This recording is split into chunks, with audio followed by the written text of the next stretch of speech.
Nous prenons les Écritures. 1 Samuel chapitre 12. Dans le livre de 1 Samuel chapitre 12. 1 Samuel chapitre 12. 1 Samuel chapitre 12. Moko Samuel Kaponazomi na mibale.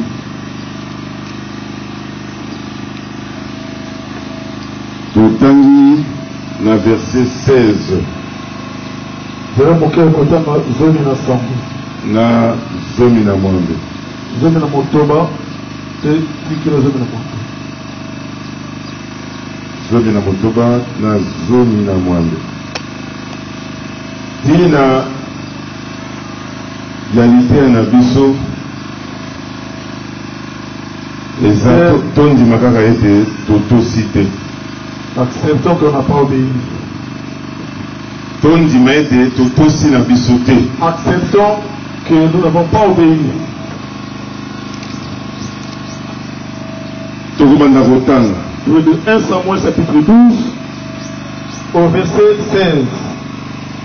Attendez encore ici et voyez les prodiges que l'Éternel va opérer sous vos yeux. Ne sommes-nous pas à la moisson de blé? Bozongela nano tobandeli tozonga na 15, tobandela 15. Verset 15. Donc c'est mon petit 16 pour bosso solie ezala mwa moke. Tobanda 14. Ok. La 14, donc tokiti na C. Verset 14. Si vous craignez l'Éternel, si vous le servez, si vous obéissez à sa voix, et si vous n'êtes point rebelle à la parole de l'Éternel, vous vous attacherez à l'Éternel, votre Dieu, vous et le roi qui règne sur vous.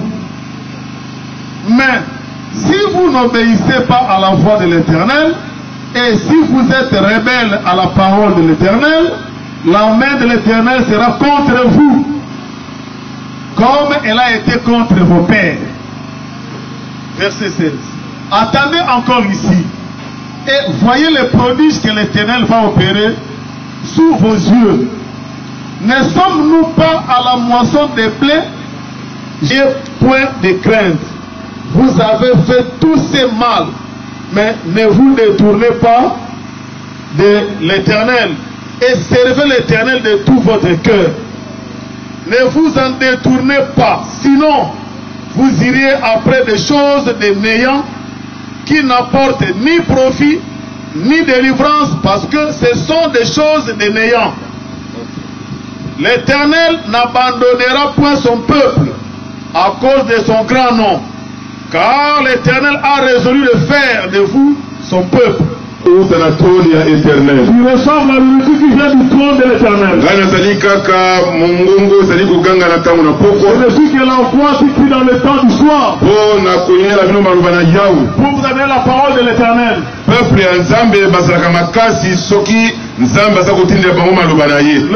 de Dieu est fort lorsque Dieu leur envoie sa parole. C'est pourquoi ayez une grande joie et accordez pour lui. Écoutez la parole de Dieu. Ici, je vais dire une chose importante. Pour que tu comprennes bien. Dans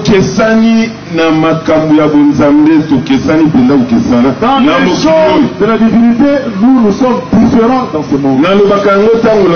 Je le dis de temps en temps. Il y en a d'autres.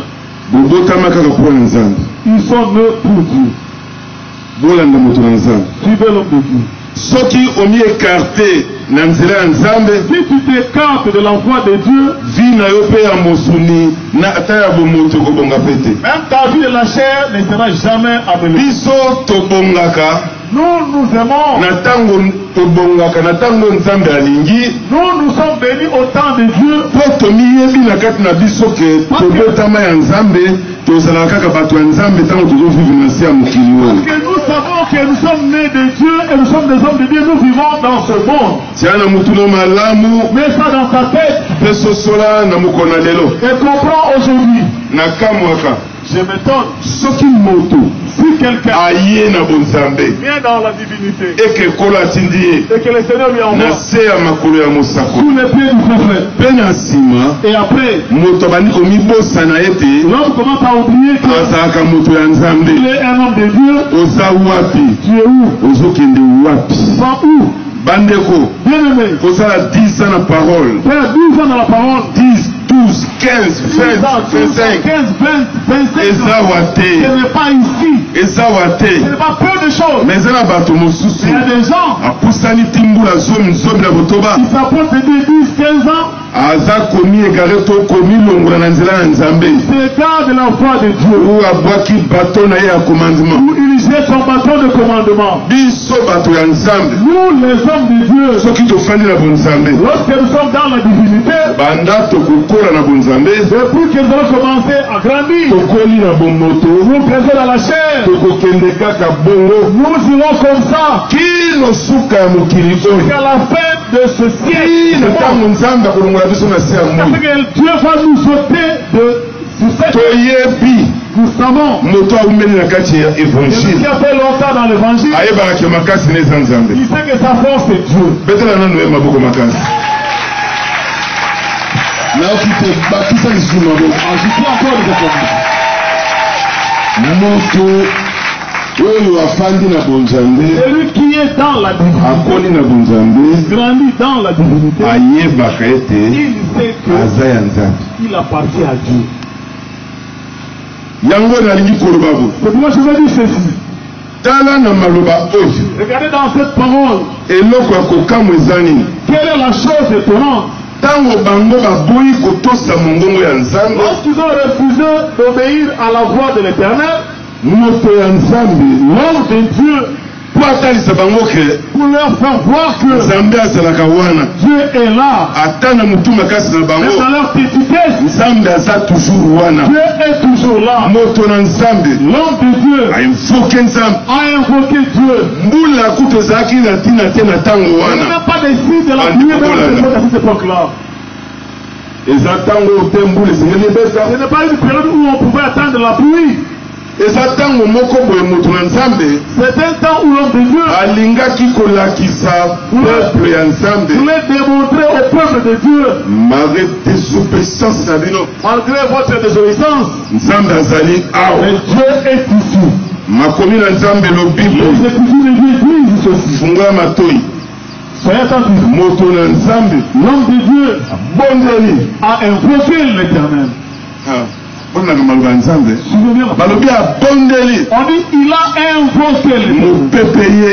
le tonnerre. Tango kake kokai kobeta te mebeti. Pendant le moment où le tonnerre ne peut pas retentir, mais le tonnerre est Tango venu. yo kake ezalaki na tango na yango te. Pendant que les gens ne s'y attendaient le moins, Pesi. le tonnerre est venu. Pe mbula ebandi kobeti. Et la pluie commence. Bato bayoki somo. Les gens ont eu horreur, crainte. Pe babangi Nzambe. Et ils ont craint Dieu. Pe babangi mosakoli na Ils ont Nzambe. eu peur du prophète de l'Éternel. eza na bato mosusu babangaka azobake na bangi Nzambe azobanga mosakoli na Nzambe Il y a des gens qui disent je crains Dieu, mais il n'a pas crainte. makomi na Nzambe lobi boye. Les Écritures disent ceci. Bato babangi Nzambe Les gens ont eu peur, ils ont craint pe l'Éternel. babangi mosakoli na Et ils ont eu Nzambe. peur du prophète de Dieu. boyoka maloba ya Nzambe. Écoutez la parole de Dieu. nalingi koyebisa bino boye. Je vous dis ceci. soki nazali koloba ete Si je dis que ndime totamboli mabe ndime moi, tosali mabe tu as mal fait, tu as marché mal.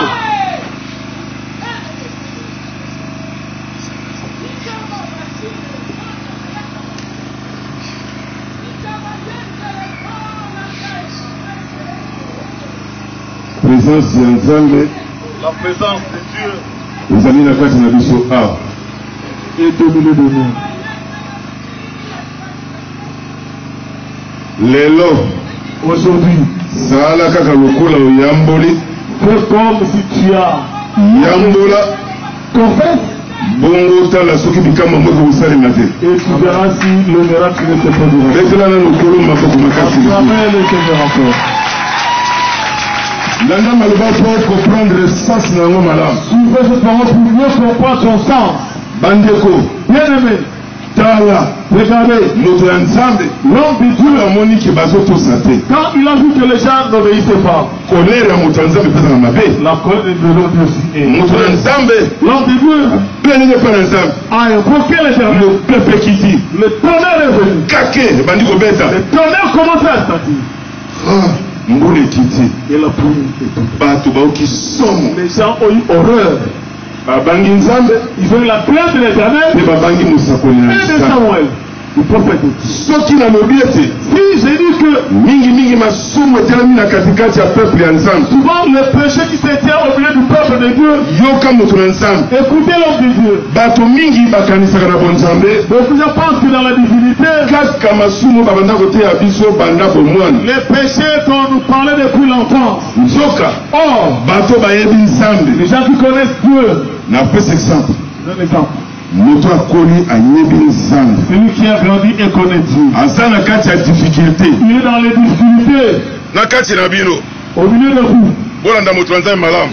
Oyebi, tu sais, Epai na biso bato toyebi Nzambe. chez nous, les gens qui connaissons Dieu, Masumu mosusu certains péchés oyo eza komona monene na miso ya Nzambe. qui se voient grands devant Dieu, Ner mosusu yo ozo comprendre yango te. parfois tu le comprends. Soka Nzambe aza komona yango monene mpona moto ayebi ye. Oh, Dieu le voit grand pour celui qui le connaît. Nakopesa bino bandakisa. Je donnerai des exemples. Eza na bandakisa mosusu oyo ekoramene oyo na voie ya Il y Nzambe. a d'autres exemples qui vont te ramener dans la voie de Dieu. Eza na bandeko Il mosusu y a d'autres bien-aimés.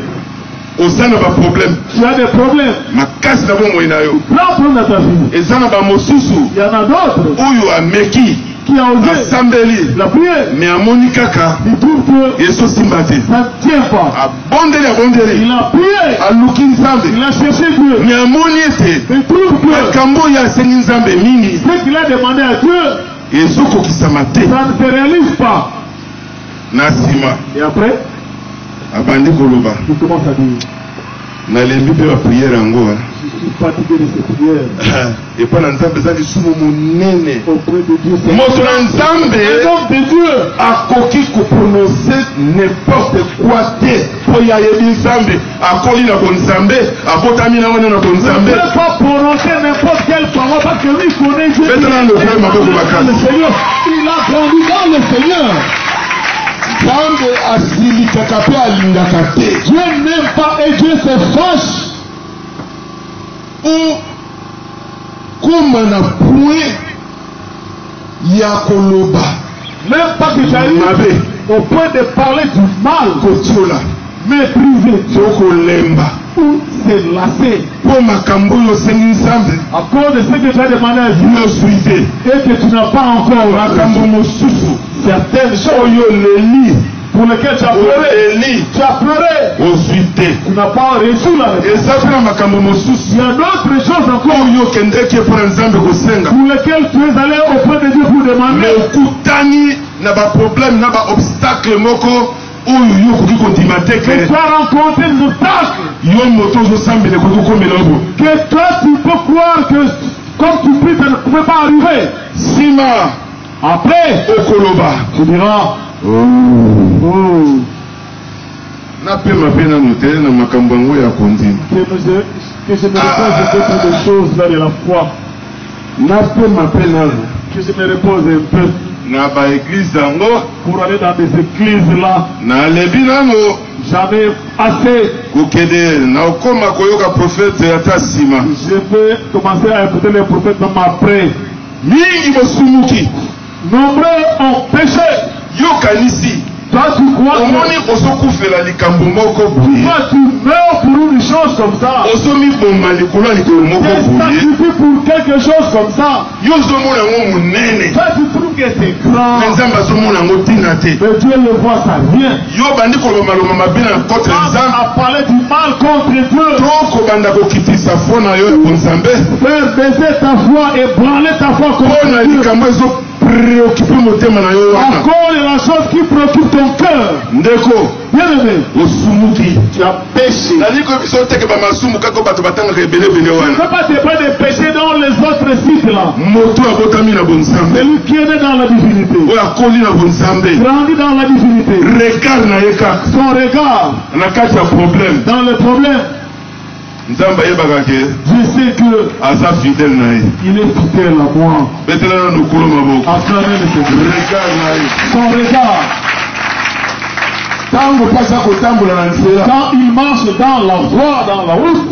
Po pasi betaka kaka. Parce que la souffrance frappe. La difficulté zaka toujours frapper. Les difficultés nous rencontrent toujours. Makambo biso to lingaka ke to soe comme la biso. Ce que nous cherchons à voir et que cela nous arrive. Soki to suite. Si nous ne recevons pas. Ezaka découragement beaucoup total. C'est une déception totale. Namona moto. J'ai vu quelqu'un. Abondela. Qui a prié. Mais makambo komeli à peu près 12. Mais il a rencontré 12 problèmes. Na période moko. Dans une même période. Bible. Il a jeté la Bible. Motalembi. C'est affaibli. Mais azotinda maloba. Il commence à envoyer les paroles. Na bonde les soucis côté. Je ne prierai plus maintenant. Na pemanano. Je me repose un peu. Zamba linga maloba wana te pona bato ba yebiye. Je n'aime pas ce genre de paroles pour les gens qui les connaissent. Ozali motema présent ya nzambe. Tu es vraiment dans le cœur de Dieu. Yango nzambe linga te ko prononcer n'importe quoi. D'abord, je n'aime pas que tu prononces n'importe quoi. Kolobaka pamba te moto yebi nzambe. Ne parle pas inutilement celui qui connaît Dieu. Loba na makambo mosusu. Dans d'autres choses. Na makambo etali spiritualité. Mais dans ce qui concerne la spiritualité, tolinga kosumuka pamba te. ne cherche pas à pécher inutilement. Ou kolobaka boye. Ou parler ceci. Nalembi ministère wana. Je suis fatigué du ministère.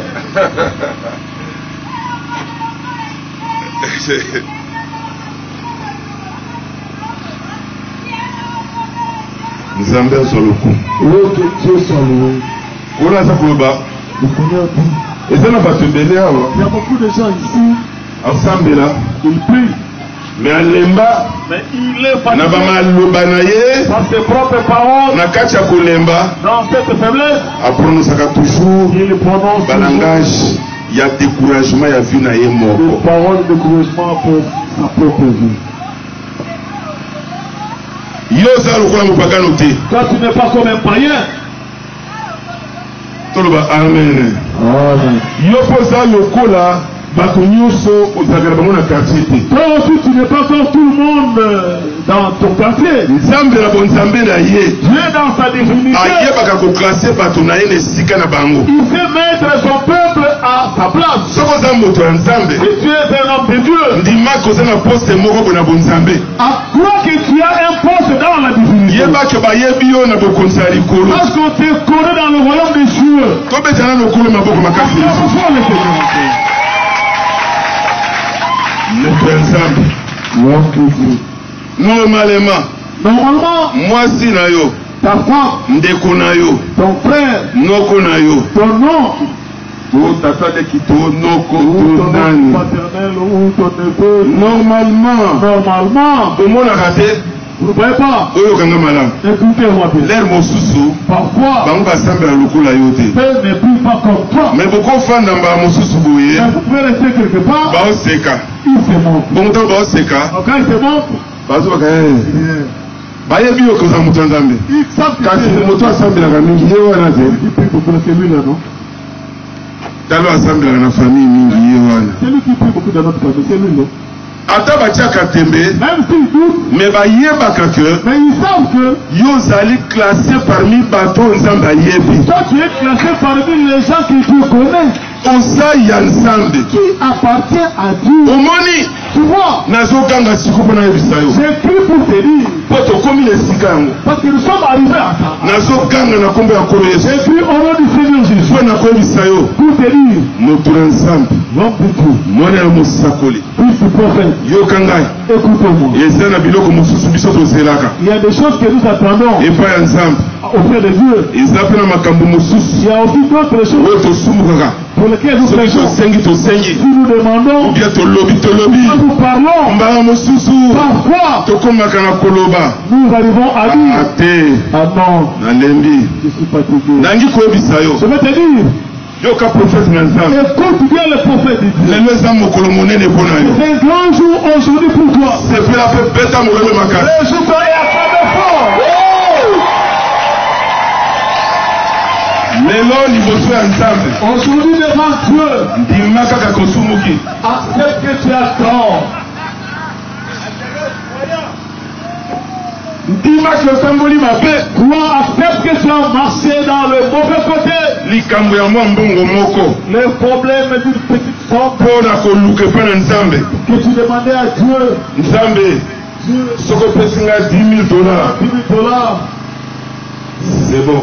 C'est bon. Ozwi na yango te. Tu n'as pas encore reçu. Okomeli ozwi pe te. Tu as prié. Eumeli. Ça fait longtemps. Okomi na kanda. Et tu es maintenant énervé. Bamosusu. Donc, Nzambe Dieu, nalingi mobali. je veux un mari. Otie fwa na mobali Tu as mobimba. placé la foi dans ton mari. Olongoli fwa mobimba ya Tu Nzambe. as ôté toute la foi en Dieu. Otisi fwa ya mobali. Tu as mis la foi de ton mari. Nzambe azotala okaka. Dieu te fait. Ale kuna Et là, oza kotutana tutana tu kuna. vas trébucher. Bandi koloba Nzambe Oh Dieu, nalembi. jamais assez. Nzambe alingaka te bato bazala balanga joie. Je n'aime pas que ces gens aient ce genre de langage. Oza ya Nzambe. Tu es de Dieu. Nalingi koyebisa yo. Je vais te dire, Eloko mosusu yo ozosengaka wana. ce que tu demandes là, Eza mokie. c'est petit Par rapport na eloko Nzambe alingi asala lelo par lelo. rapport à ce que Dieu veut faire pour toi aujourd'hui. Betela kolo maboko makasi. Travaille fort les Seigneurs. Yoka moto na Nzambe. Écoutez l'homme de Dieu. Tala. Regardez, Toza lokola bato moko nous sommes boye. comme certaines personnes Oyo bazali qui komemama na mopepe. s'amènent dans le vent. Nasala nini? Que ferais-je? Nasala nini? Et que ferais-je? Eske nazwi nano te? Yo tuni nini ndako? Tu demandes quoi à la maison? Osema la. Tu as bien fait. Otuni nini? Tu as demandé quoi? Promotion ya mosala. La promotion dans le travail. Osema lamu. Bien fait. Eza motuna yo koki kotuna epai na Nzambe. Et tu demandes que tu as fait à Dieu. Kasi Mais il faut koyebaka. il faut savoir, Soki ozosenga Nzambe. quand tu demandes à Dieu, Senga. demande. Osali pepe malamu ya kosenga. Tu es libre de le faire et de Mais demander. taka yango pembeni na yo. Mets ça à côté de toi. Oyo yo osengi te. Ce que tu n'as pas demandé, Oyo Nzambe ayebi ki azosalela yo. que Dieu sait qu'il fait pour toi. Ndenge ofandi wana Ce que tu es assis, oyebi yango pe te. tu ne le connais pas. Makambo mosusu minene D'autres grandes choses ekoki koleka 100,000 fois likambo oyo ozosenga. peuvent dépasser 100,000 fois ce que tu demandes. Oyo Nzambe akoki kosalela yo lelo. Pour lesquels Dieu peut t'utiliser aujourd'hui. Betela ye mololo lisusu. Tu fais encore des cris. nazozongiso na bonzambe. Je te remets encore dans la difficulté. Yoka moto na Nzambe. Écoutez l'homme de Dieu. nalingi koloba no boye. Je vais te dire ceci. Songa na bonzambe. Rentre dans la difficulté. Soko oza kokula na bonzambe. Si tu grandis dans la difficulté, songaka. rentre. Message nyonso yaka po esongisa moto na nzela. Tout message est pour retourner quelqu'un dans la foi. naye koyebisa yo. Je viens te dire, moto ya Nzambe. un homme de Dieu, moto ya Nzambe Samuel. l'homme de Dieu Samuel, ntango amoni ete quand il a vu que peuple bakomi ya bilobaloba le peuple commençait à trop parler, alobi boye il dit, mbula eza kobeta siko. il y aura la pluie maintenant. Le tonnerre. balobi mopepe bandi. Ils ont vu le tonnerre commencer à l'être. ntango kutu ozalaki te prépare ke bakaki ebete bandi Ce kobeta. n'était même pas le temps pendant lequel la pluie devait tomber. ebandi kobeta bato babangi Nzambe. Les gens ont Mais la Baba crainte de Dino, l'éternel, c'est la crainte de l'homme de Dieu. naye koyebisa yo Je viens te dire, obangaka mingi te. ne crains pas trop. 10 ans 10 ans, 7 ans 7 ans ya souffrance de souffrance. epai na biso ezoloba Et rien. nous, ça ne dit rien. lokola nga moto ya Nzambe Comme moi, l'homme de Dieu, okotalisa nga 16 ans na yo je vais monter tes ya 16 ans souffrance de souffrance. ezoloba rien. Ne me dis rien. ngai moto na Nzambe Moi, l'homme de Dieu, nazotala kaka je vois seulement eloko Nzambe akosala mpo asambwisa bangungano na kati ya que mboka. Dieu fera pour exploser tes ennemis dans la ville. ngai naza kotala Moi, je vois epai nini là où Nzambe akotalisa bandeko mpe famille famille na yo. Montrer à tes membres de famille que oyo wana que celui-là asa ya ngai il m'appartient. bobanga ye Craignez-le. yango nalingi koyebisa yo Moi je vais te dire, kolelalela te ne pleure pas de makambo oyo leli trop c'est pour laquelle tu t'es epesi lamenté. barrière liboso na nzambe Ça a donné une barrière devant Dieu. naye koyebisa yo na miniti oyo En ce moment, tozo emfoke mbula nous ekobeta allons invoquer la pluie va tomber. nayebisi yo Je te dis, kaka eza kobeta sikoyo tonnerre va détendir maintenant. beta mololo Alléluia. Il fait des pluies. na miniti oyo En ce moment, mbula eza kobeta sikoyo la pluie va tomber maintenant. bongo bino Alors vous, bokoloba vous direz, tobangi nzambe nous avons craint tobangi mpe mosakoli na et nzambe nous craignons aussi les prophètes. mpe naye koyebisa bino Et je suis venu vous dire, nakosongela bino na ndako avant de retour dans la maison, bandeko na yo nos frères et sœurs bakoloba diront, toseka ye trop nous sommes moqués me de nous. lelo tobangi nzambe na ye Nous avons la crainte de son Dieu. pesa mololo makasi Les cris des gens. lelo tobangi nzambe na ye Aujourd'hui, on a respecté son Dieu. lelo tobangi nzambe na ye Aujourd'hui, on a la crainte de son Dieu. bakutu ozwi na vie Les frappes que tu as reçues dans la vie. bakutu nyonso ozwi na Les vie coups que tu as reçus dans la vie. kotombola yango te ezala lokola libanga ya kilo likolo na Ne yo les va que c'est comme une pierre qui pèse devant toi sur toi. yoka ngai Écoutez, oza na mobikisi moko tu as un sauveur oyo alongolaka pisoli na miso qui essuie les larmes. aza na pomoi Il est vivant. kombo na ye jehova jire Comment c'est sauvant, enfin? el shaddai Yahweh Sabaoth. adonai Yahweh Kidjaou. ale tinda mololo makasi mosusu tinda mololo nalobi na yo Je te dis, sikoyo kaka maintenant, na miniti oyo en ce moment, kaka ekobeta le tonnerre va sonner. nazongisa bino bomona je nalobi kaka ekobeta Le tonnerre va sonner. beta mololo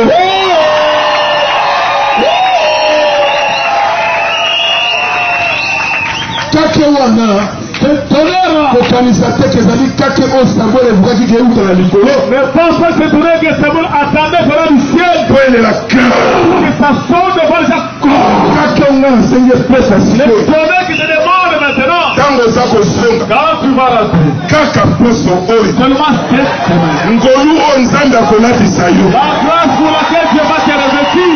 kartier mobimba bakotelema Tous les quartiers se lèveront. bakoloba Ira. oyo nzambe ya ndenge nini Dans quel genre de Dieu? bakoloba Ira. oyo moto ya ndenge nini Dans quel genre d'homme? bakoloba Ira. kaka oyo tosekaki Seulement celui pour lequel on s'est moqué. bamosusu bakotatola Votre témoignage. otika ye Laisse-le. abanda bonzambe na ye kala On a commencé à... alobeta mololo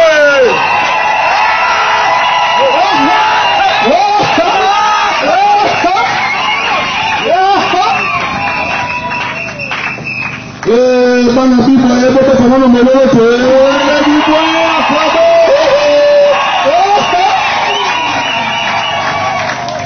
yoka ngai Écoutez-moi.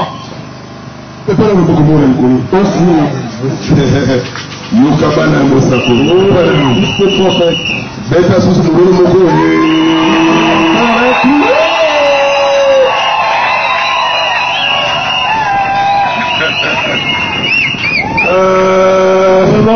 nzambe azwalelo yoka Écoutez. ndula wana Cette pluie. ozila te ke bokotangela sikoyo N'attends pas que la pluie tombe sur toi. me soki nalobi mbula awa Mais si c'est pas la pluie, ngai na evoke moi j'ai invoqué. soki mbula ebeti Si la pluie tombe, matanga combien ekitaka par seconde combien de gouttes tombent par seconde? nombre ya matanga ya mbula ekokita na kinshasa Le nombre de gouttes qui peuvent tomber dans Kinshasa. ezala makambo ya bolamu nzambe akosalela mbula oyo Le bonheur que Dieu va faire pour vous cette année.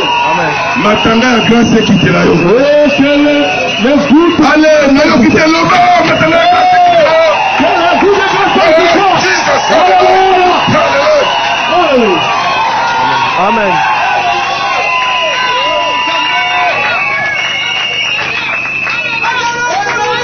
ngai moko moto na nzambe Moi-même, l'homme de Dieu, nakotelema nazoseka je me leverai et je vais. na esengo Dans la joie. nazomona bana bazoleka Je vois les enfants passer. na bagrâce ya ndenge nyonso Grâce au tout corps. bandoki ya quartier basambwe Les sociétés du quartier sont déjà là. banguna na yo basambwe Les ennemis sont là. mbula ebeti La pluie est tombée. kaka ebeti Le tonnerre a tombé. pepe ningisi mokili L'enfant a ce soir. alepeta mololo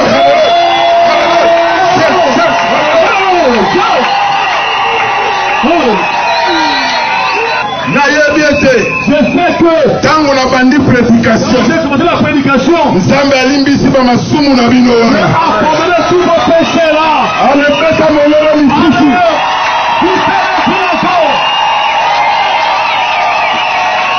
bamasumu nyonso ya salite Votre péché sale. bamasumu nyonso wana ya salite Tous ces péchés là sales. ngai nawundeli mingi na lotomo Moi j'ai fait longtemps dans les minutes. namoni nano eloko mpe ya grave Nous te n'avons rien vu de grave. yo moi eloko ya grave te Nous n'avons rien vu de grave. yo oyebi eza koya C'est ce qui vient. eleki biloko nyonso yosenga na C'est kodia ce qui t'a demandé. nalobi na yo Je te dis, turu oyo cette fois-ci, ekoningana ça va bouger. mopepe ekoningisa bato Le vent va bouger les gens. makambo minene eza kosalema Les grandes choses vont s'opérer. ntango oyo Ce temps, bato les gens bazozila attendent. ntango oyo yosambeli te Le temps que tu n'as pas prié. nayebi ke Je sais que na miniti oyo en ce moment, yo osambelaki kuna na tongo prier là-bas le matin, osambe mpe na ndako tu as prié la maison, osambelaki mpe lobi tu as prié. me ntango okoti sikoyo Quand tu entres ici, tere ekomi vide le terrain est. ekomi sikoyo Maintenant, c'est likambo yanga mosakoli le problème de prophète. na nzambe Avec eza su priere na wana te toute ta prière là. nasengai na priere no siko te Je n'ai pas besoin de ta prière. yokanga siko nasengai na priere no te Maintenant là, je n'ai pas besoin de ta prière. naza na posa J'ai besoin na ndimi et je crois. oyo nasakoli yango C'est ezokokisama ce qui va arriver. alepeta mololo Alors, tu fais le coup.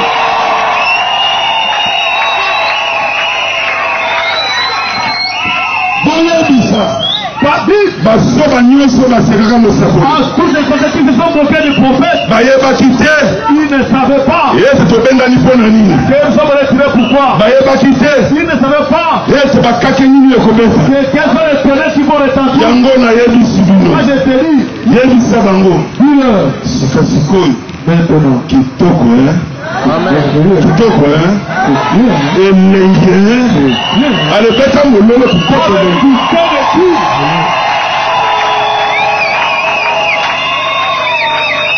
yoka ngai oyo nzambe abandelaki na bino Ce que Dieu a commencé avec vous, ezalaki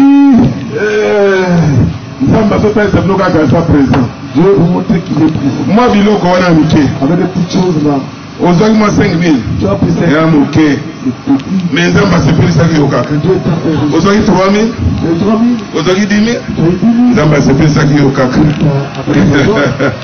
biloko mike mike nzambe asalaka bongo Dieu fait comme ça. alembisa kolere mosusu kolela na yo Il veut assumer. me nga na ye lelo Moi j'étais aujourd'hui. pinsoli na yo eza kosila C'est là, c'était. nga na ye lelo Moi j'ai bien aujourd'hui. koyebisa yo Je dis, makambo ya minene ce des grandes oyo choses ekamisaki peuple qui étonnent le peuple. yango bikamwa sikoyo Pour les miracles de maintenant, ezozila ça va vite mpe ezokoma et ça va. na ntango oyo En ce temps, moto andimaki te celui qui ne croyait po ete pas, bandimaki te parce qu'il ne croyait pas, bayebaki ke oyo eza ntango ya mbula te il disait que ce n'est pas le temps de la pluie. bayebaki mpe ete Il savait aussi que oyo boye eza ntango ya kake te là, ce n'est pas le temps de tonnerre. biloko kutu esi eboti ebani babuka Et on vient au temps de la moisson même. moto ya nzambe atelemi Mais lorsque c'est le fait, alobi sikoyo si maintenant, mpo nalakisa bino pour vous démontrer, nzambe Dieu kitesa mbula peut descendre. balobi mopepe ye On dit le tonnerre est fait. kaka ebeti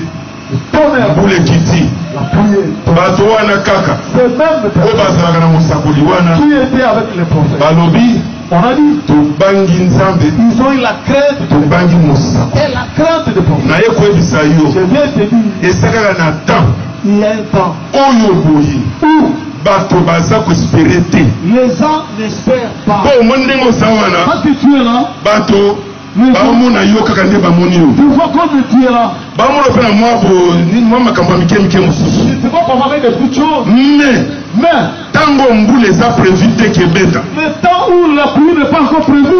Yango esengeli ebeta Moi, sikoyo. ça va arriver maintenant. Yokanga na biso. Écoutez votre dire. Nzambe moto asala mibeko ya moke. C'est Dieu qui a créé les lois du monde. Tango saison de pluie, Lorsqu'il y a Saison la sèche. saison de pluie et il y a la saison sèche, atia ba saison na mokili. il a placé des saisons éléments. Atia ba limite ya makambo Il a placé nyonso. les limites de toutes choses. Biso sikoyo boye. Nous maintenant, Tozali nous sommes na loboko ya ye papa dans sa main. oyo atia mibeko na Qui mokili. a placé les principes dans le monde. Elingi koloba Cela veut dire, ye nzambe oui Dieu, aza likolo ya mibeko wana. au-dessus de ces principes. Yango naza koyebisa Moi yo. je te dis, Tango bato bazobaka mbula ekobeta quand te. les gens ne croient pas qu'il y aura la pluie, Eza tango mbula ekobeta na makasi. c'est pas c'est tant qu'il y aura la pluie, Eza tango mbula ekobeta na c'est makasi. le temps où il y aura une forte pluie. Tango bato baza kosileke oyo eza ntango pepe ekoki koya te. Quand les gens disent, ah, ça, ce n'est pas le temps où le vent peut ezali venir. ntango mopepe koya na C'est makasi. le temps où le vent va souffler. Yango nabeleli nzambe na ngai. J'invoque mon Dieu. butu ya lelo mobimba Ok, toute cette nuit, nasepeli makasi je me suis réjoui. kaka ndenge boye wana Dès que vous êtes là, kotombama na oyo ekosalemela yo le lèvement qui va se faire en toi, ezalaki prévu ce te n'était pas prévu na calendrier na yo dans ton calendrier. ezalaki mpe prévu Ce te n'était pas prévu na famille na yo dans ta famille. me nga naza koanonse yo Moi, je siko t'annonce ale yamba bikambo na les nzambe miracles de Dieu. ale yamba lisusu Les sarcos, ale peta mololo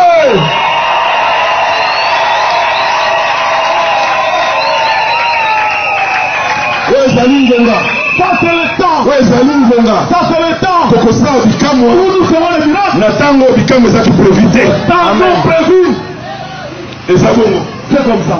tokosala makambo Nous ferons des choses. eza lolenge na biso bato ya nzambe Seulement tous les hommes de Dieu. yango na ye koyebisa bino Moi je viens vous dire, masumu na bino nyonso wana elimbisa tous vos péchés sont pardonnés. me bozongela yango lisusu te Mais ne les répétez plus. maloba pambapamba liboso na yawe Parole vraie devant Dieu. na ye koyebisa yo Je viens te dire, oyo eza ntango na yo ça c'est ton temps. ane oyo eza ane ya vitese L'année de la vitesse. makambo nyonso ekele mbango Donc on allait vite, vite. eske bozomona te Vous ne voyez pas. botala makambo ya politiki Vous allez en politique. ezokende na vitese Ça va en vitesse. bokende otala makambo mosusu Allez nyonso voir les autres choses. vitese vitese vitese Vitesse, vitesse. yoka ngai Écoutez-moi. bongo biso Alors nous, bato esprit les hommes tokozala vitese ya ndenge nini sont quelle vitesse? me yoka ngai Écoutez-moi. nasoyebisa yo Je te dis, ngolu ya nzambe la grâce mpe profesi ekokisamaka et la prophétie s'est oyebi ete Vous savez, nasakolaka j'avais mpe compris nayebisaka et j'avais dit, kote oyo boye ville monene ekozonga bo il y aura une grande. eske boza koyeba Est-ce que vous savez, eke bazotonga ville moko on commande à comprendre, ekoleka baville nyonso afriki on va dépasser plus. baotonga yango awa pembeni na nzele na maloko On s'y fait de ce ekobengama Ça sera appelé kitokoville Kitoko. kitokoville kitoko okina nango te Je pas encore entendu. ezosalema mikolo ezobanda Ça va commencer. ekoza problème mpo olongo na centre ville olekako Ça sera un peu pour quitter les autres. babariere ekozala kuna Il y aura des barrières là-bas. ekozala somo Ça sera terrible. profesi soki ezokokisama Si la position est ekokokisama kaka mpe bato bayebeke mosakoli ya lobaka yango wana naye koyebisa yo Je vais te dire, ndenge oza wana tel que tu es là, na kati na yo en toi, peut-être ezalaki prévu te ke c'était pas prévu. omata na niveau moko ya likolo Tu montes à un niveau élevé. yo ozali kobondela na ndenge na yo Prier de ta me nga na ye koyebiso Je vais te dire, lelo eza lolenge mosusu c'est une autre. eza ngonga mbula ebetaka te me tobetisaka Il n'y makasi a pas de pluie, on va le faire. nzambe azosala eloko moko Je vais faire une chose. kaka sikoyo Seulement maintenant. esi ekoti na nzoto na yo C'est entré. nalobi yamba yango loba amen Vous allez, amen. ngolu moko ekoti na nzoto na Vous yo allez dans ton corps. loba amen Amen. grâce ekoti na nzoto na yo Une grâce est entrée. loba amen Amen. ale betela ya mololo Poussez les coups. nzambe akambola bino na kombo na yesu kristo Au nom de Jésus-Christ. alleluya oyoki maloba oyo nzambe atindeli yo Amen. yo ozali kolela mingimingi Tu pleures trop. mobali Marie. mobali mpe asaleli eloko ya grave te Le mari fait de grâce. sikoyo boye Maintenant là, mobali akosala eloko ya grave mbala mosusu kaka mpo akokisa maloba oyo le mari fera quelque chose de grave parfois pour parfois mpe parfois nzambe akokonfondre ye Dieu va le confondre. À confondre. Va le Pour y avoir ce que yo ko bika kaka panayi. parce que lui pensait que tu l'allais. Mais l'autre moko nzambe azosa lelo sikoyo. Mais quelque chose que Dieu va faire pour toi. Et ko tika ngobali ndo muno ko polele. Ça va laisser ta bouche paix. Est-ce que okangi te kanga no makati go? Ça va laisser ton mari bouche paix.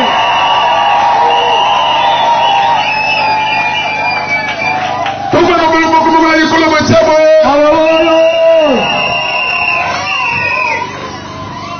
Loba ngana zamona musakoli. Loba ngana zamona musakoli. Ale patisa mo ni mololo songi songi.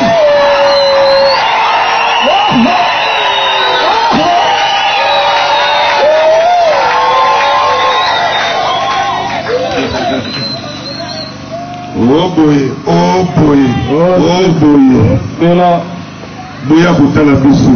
Venez nous voir. Na bakilte koya. Dans des cultes prochains. Ya kutala biso. Venez nous voir. Ngana lingi kaka. Moi je veux seulement. Boyoka. Ngana lingi kaka. Moi je veux seulement. Moi bande kuna yo wana. Tes frères là. Moi mo bande kuna wana. Moi tes frères là. O badaka yaka. Viens là.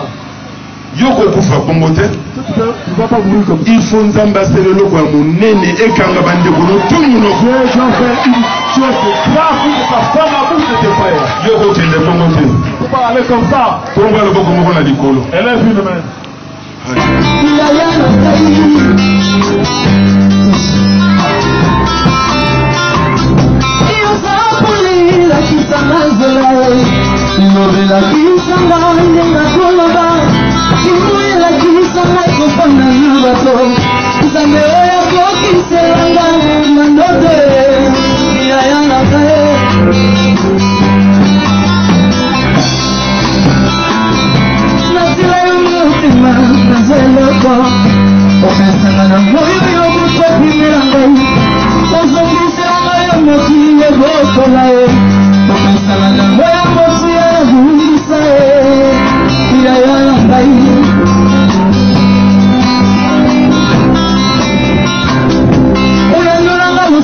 Sala na bosa na, samba se